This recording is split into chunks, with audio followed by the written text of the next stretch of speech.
Let's now look at a few critical pitfalls that you'll want to avoid as you're looking at franchise ownership. Because if ignored, these pitfalls are often a future recipe of how to fail in franchising once you buy the business. And please remember that these pitfalls aren't just exclusive to franchise ownership, they apply to any business ownership at all. The first pitfall is making your franchise purchase decision primarily on emotion. We hear all the time something along the lines of, I have to love the product or service if I'm going to run that business. I would suggest to you that this is one of the most critical mistakes you can make if you use it as the main criteria for selecting your business. You see, as the business owner, I don't have to love the product or even use it. What I have to have, though, is absolute 100% conviction in the value proposition that that product or service provides. Finding me a maid's business owner who likes cleaning houses. That doesn't happen very often. Instead, what is it that they like? They like marketing, they like engaging with customers, they like managing staff, they like having control over all the decisions that it makes in running the business. They don't do the product or the service. You might be asking yourself, how do I sell something that I don't use personally? Well, that happens all the time in business. It's more about understanding value. As the business owner, I need to understand what my main customer base needs and then make sure I have the skills and drive to build the team to deliver a solution suite that satisfies those needs, even if I personally, as the owner, do not resemble my core customer. There's a very true saying that people buy emotionally and justify logically thereafter. And as you're hopefully beginning to see, this is one of the biggest pitfalls people experience and that you'll want to avoid. Now let's look at misplaced passion. A pretty commonly held belief in the marketplace, there's even been books written about it, is do what you love and the money will follow. Well, that's a very important statement, but it's often misinterpreted. A lot of people try to turn their hobbies into the business. I have this hobby, I like doing it, let me try it part-time, and when it gets to be good and I'm running a good business, then I'll go into it full-time.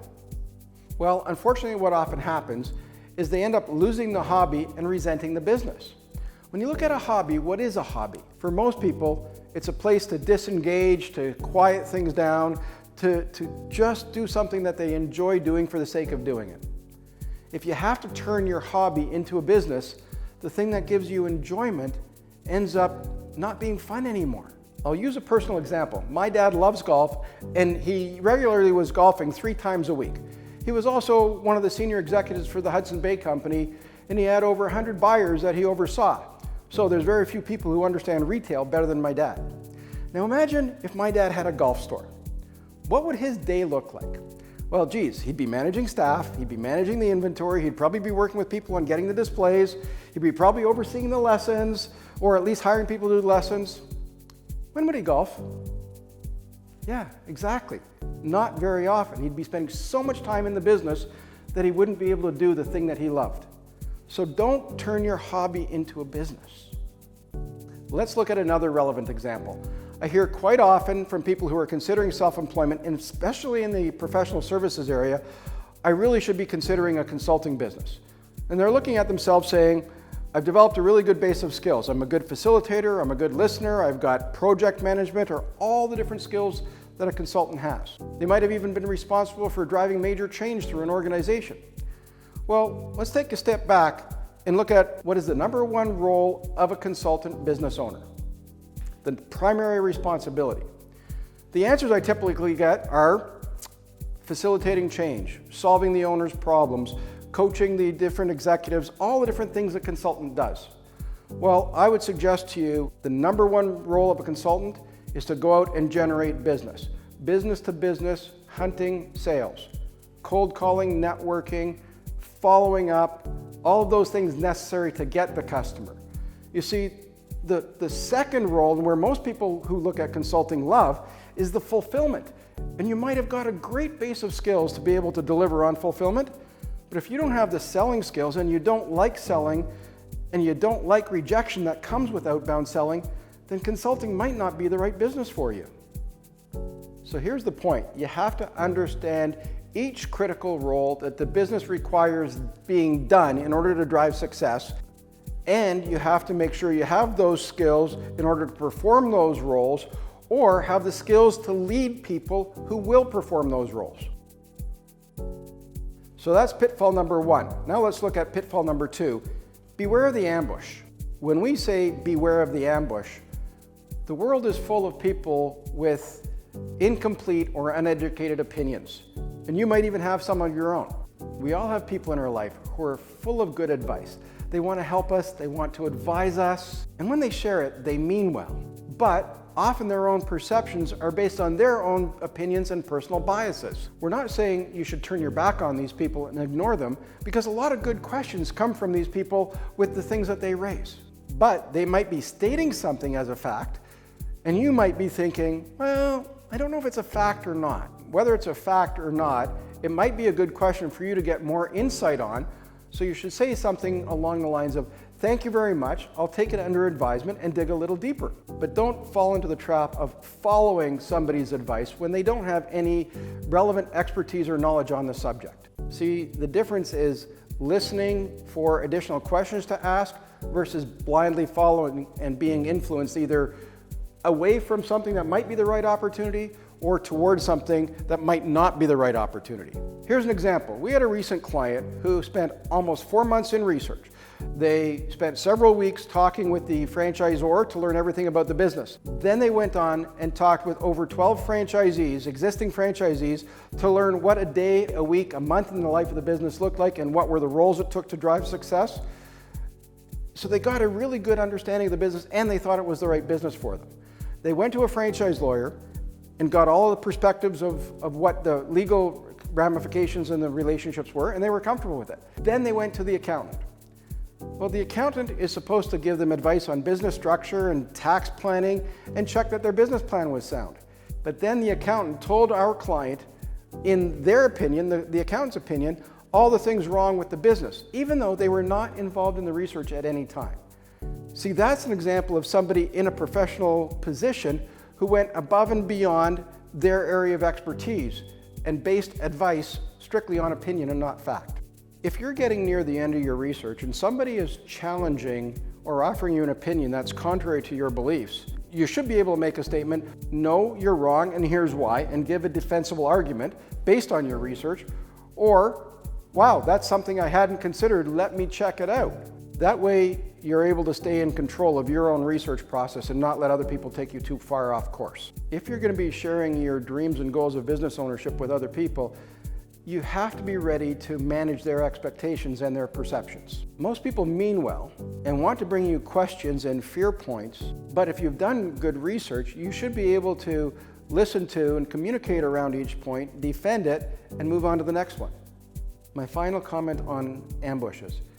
It's not other people's jobs to solve your career challenges or opportunities. It's your job to do that. So don't let other people ambush you. Pitfall number 3, making fatal assumptions. It's completely reasonable to have your own list of assumptions when you're going into the journey of self-employment research.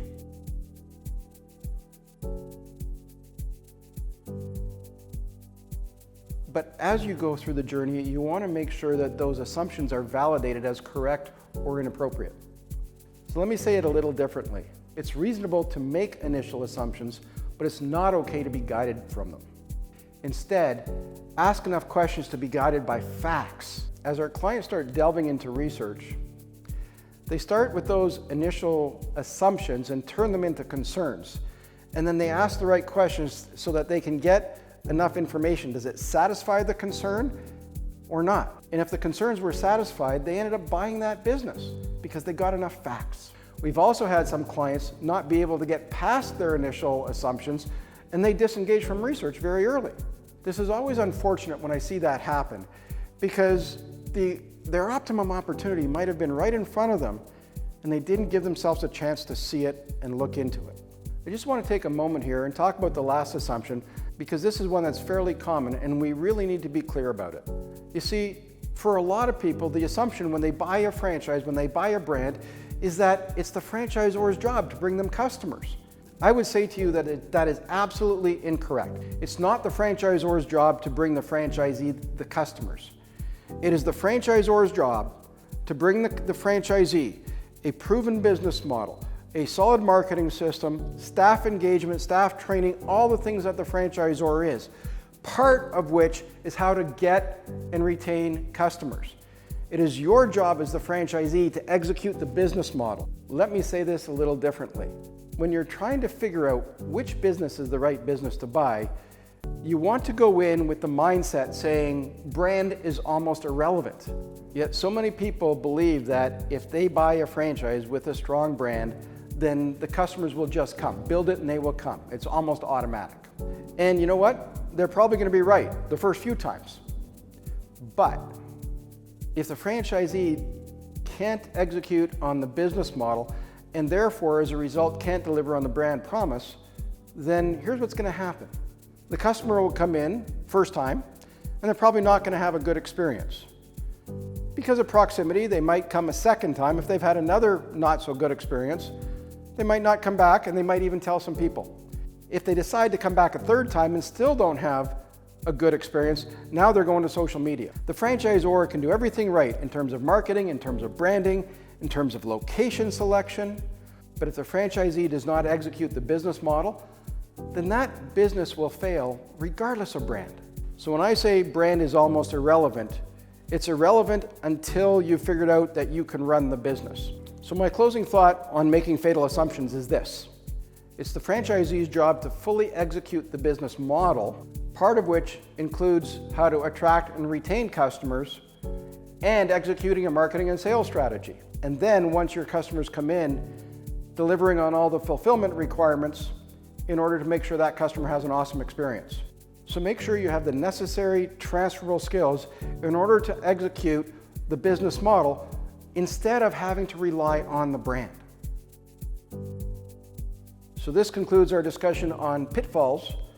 In the next discussion, we're going to be talking about how to find your optimum match.